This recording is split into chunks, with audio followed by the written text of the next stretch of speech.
দুইটা বর্ণনায় পাওয়া যায় কিয়ামতের ময়দানটা হবে আরাফাতের ময়দানে, আবার আরেকটা বর্ণনায় পাওয়া যায় কিয়ামতের ময়দানটা হবে সিরিয়া ফিলিস্তিন এই শামের ভূখণ্ডের ময়দানে। পড়েন সুবহানাল্লাহ।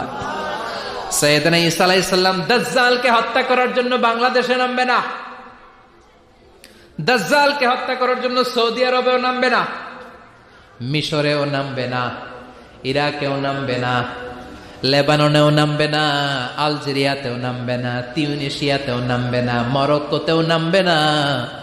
সাইয়েদনা ঈসা আলাইহিস সালাম দাজ্জালকে হত্যা করার জন্য ফিলিস্তিনের দামেস্কের জামে মসজিদের সবচেয়ে বড় মিনারার পাশে দুইজন ফেরেশতার পাখার উপরে ভর করে জমিনে নেমে আসবেন। এই জায়গাটা অনেক গুরুত্বপূর্ণ জায়গা। আল্লাহ বলেছেন বারাকনা হাওলা, এই পুরো এলাকাটাকে আমি বরকত দিয়ে ছেয়ে দিয়েছি। পড়েন আল্লাহু আকবার।